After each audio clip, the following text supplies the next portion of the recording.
अब तक का सबसे बड़ा आंदोलन खड़ा करने का ऐलान राहुल गांधी ने कर दिया है। राहुल गांधी ने इस आंदोलन के जरिए 2029 की लड़ाई का आगाज करने का भी ऐलान कर दिया है, क्योंकि पूरे देश में राष्ट्रव्यापी आंदोलन होने जा रहा है। तो क्या वाकई में मोदी और अमित शाह के साथ आर पार की लड़ाई, और रोड मैप क्या है? जो रोड मैप तैयार किया ना दोस्तों, वो रोड मैप भी काबिले गौर है, क्योंकि राहुल गांधी सीधे तौर पर ऐलान कर रहे हैं उस कमजोर नब्ज को दबाने का जो मोदी और अमित शाह की अब तक की सबसे कमजोर नब्ज में से एक है।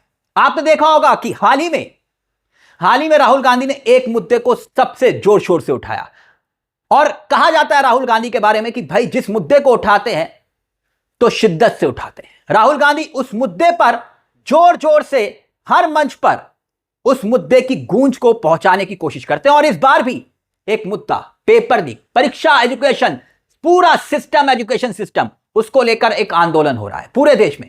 लेकिन अब इस आंदोलन में राहुल गांधी खुद कूदने वाले हैं। ठीक उसी तरह भारत जोड़ो यात्रा याद है दोस्तों आपको, उसी तर्ज पर एक रोड मैप तैयार कर लिया गया है। पेपर लीक मामला, भर्ती परीक्षा गड़बड़ियां, बढ़ती बेरोजगारी, युवाओं के भविष्य से जुड़े हुए मुद्दे को राहुल गांधी बड़े राष्ट्रव्यापी आंदोलन के आह्वान का यहां पर जिक्र कर रहे हैं। सबसे पहले मैं आपको रोड मैप दिखाना चाहूंगा दोस्तों। जो रोड मैप का जिक्र किया जा रहा है, पहले चरण में देश के 4 शहरों पर टारगेट किया गया है। 4 शहरों पर फोकस है, और वो 4 शहर कौन से हैं और क्यों उन 4 शहरों को चुना गया है, एक शहर के बारे में सुनिएगा। सबसे पहले देखिए आपकी स्क्रीन पर 17 जून कोटा मतलब राजस्थान क्यों? एक हब है कंपटीशन एग्जाम का। आप जानते हैं नीट पेपर लीक को लेकर सबसे ज्यादा छात्र कहां प्रभावित हुए, कौन से क्षेत्र में। अगला पड़ाव देखिए 10 जुलाई इलाहाबाद उत्तर प्रदेश। काफी दिनों से हर जगह उत्तर प्रदेश में भी आंदोलन चल रहा है। शुक्रवार को भी जोरदार प्रदर्शन, विवेक सर वाला आंदोलन याद है आपको। प्रयागराज में क्या हुआ? प्रयागराज में जो है देखा होगा आपने, वहां पर यूनिवर्सिटी के छात्र धरने पर है। अब अगला पड़ाव देखिए बिहार, 11 जुलाई को बिहार। अगला पड़ाव बिहार में पटना, जैसे आप जानते हैं सरकारी नौकरियों के लिए एक हब माना जाता है। वहां पर जो छात्र हैं, युवा हैं, जो तैयारी करते हैं, जितनी शिद्दत से करते हैं शायद ही आप जानते हैं। और वहां पर आपने देखा हाल ही में खान सर वाला विवाद खूब गूंजा। ऐसे में राहुल गांधी की वहां पर एंट्री हो रही है। 14 जुलाई दिल्ली में प्रदर्शन होगा, जहां पर सीधा डायरेक्ट धर्मेंद्र प्रधान के इस्तीफे की मांग होगी। अब याद करिए, गुरुवार को एक साथ 24 घंटे के अल्टीमेटम पर कांग्रेस के सभी महासचिवों को, प्रदेश अध्यक्षों को राहुल गांधी के आह्वान पर दिल्ली बुला लिया गया था। यह बैठक, ये याद है ना आपको, चंद घंटे में, और 3 घंटे लगातार ये नॉन स्टॉप बैठक चली। और 3 घंटे जब ये बैठक चली, तभी यह साफ हो गया था कि राहुल गांधी कुछ बड़ा करने वाले हैं, क्योंकि उसी बैठक में एक संकेत आ चुका था कि महासचिवों को, प्रदेश अध्यक्षों को कह दिया गया था कि अब कमर कस लीजिए, आंदोलन होने जा रहा है।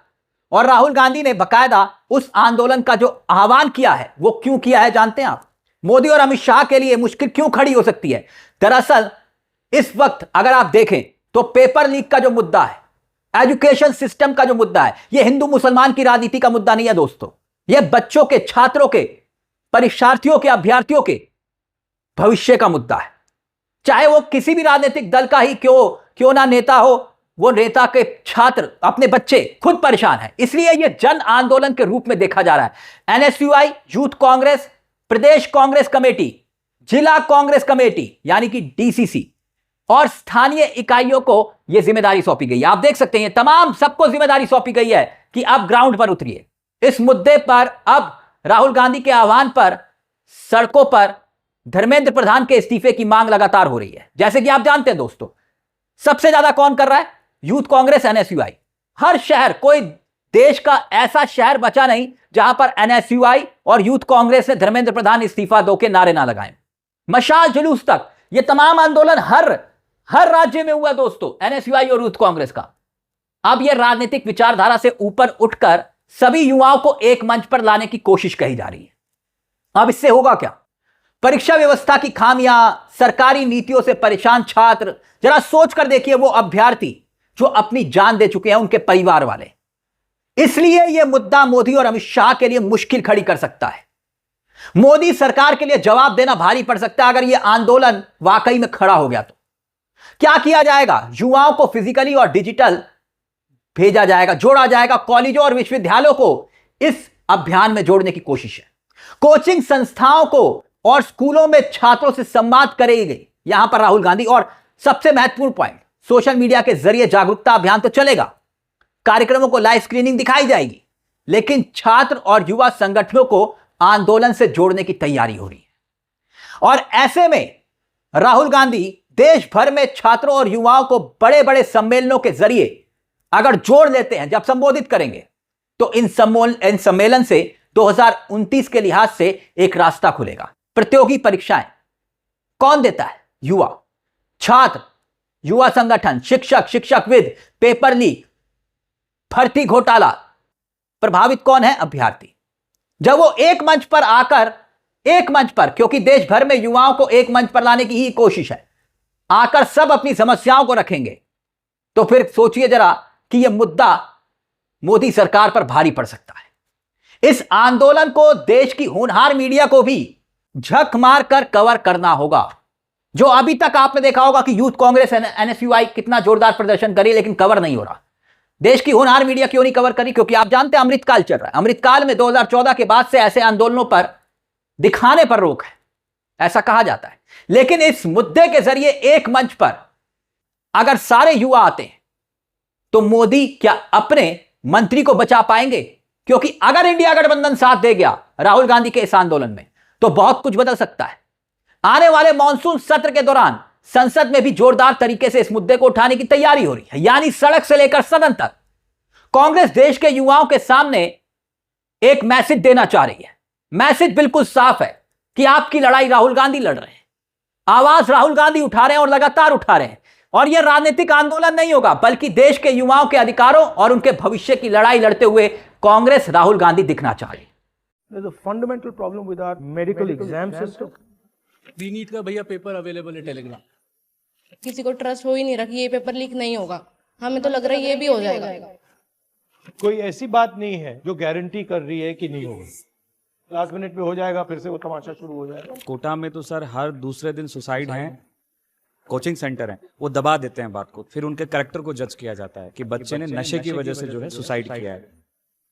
3 घंटे तक हमारी चेकिंग होती है, 2 घंटे बायोमेट्रिक में लेते हैं वो लोग, उसके बाद भी हमारी चेकिंग कर रहे हो। एक बार सिस्टम की तो कर लो।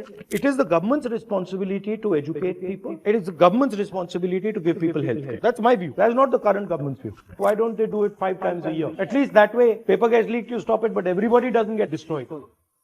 You'll basically end up missing 1 year. इसीलिए कहा जा रहा है कि यह आंदोलन बहुत कुछ बदल सकता है। राष्ट्रव्यापी आंदोलन जहां पर मोदी और अमित शाह के लिए दिक्कत खड़ी हो सकती है, क्योंकि दिल्ली, कोटा, पटना, इलाहाबाद ये वो जगहें हैं जहां पर युवा अगर जुड़ गए पेपर लीक के मुद्दे पर राहुल गांधी के साथ, तो फिर सियासत में एक नई तासीर पैदा हो।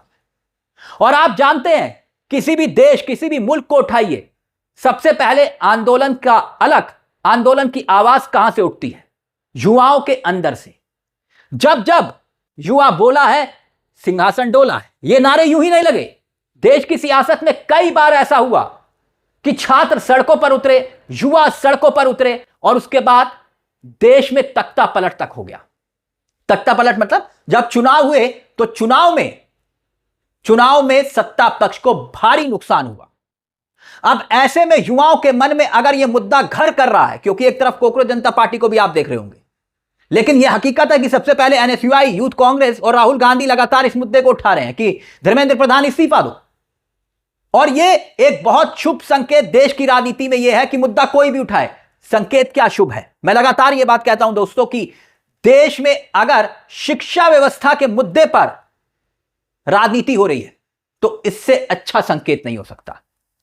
क्योंकि शिक्षा व्यवस्था दुरुस्त हो और शिक्षा का सिस्टम सुधरे, एजुकेशन सिस्टम सुधरे, यह कौन नहीं चाहेगा।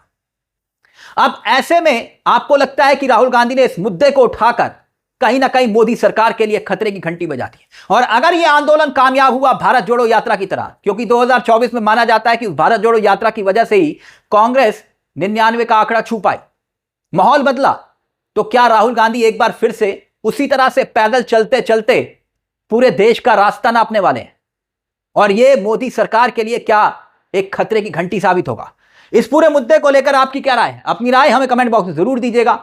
मुझे तिलक चावला को दीजिए इजाजत। एक छोटी सी दरख्वास्त, चैनल को सब्सक्राइब करना मत भूलिएगा। मंच आप ही का है, जहां हम सिर्फ खबर नहीं दिखाते, बल्कि खबर के पीछे की खबर भी बताते हैं। नमस्कार, जय हिंद, जय भारत।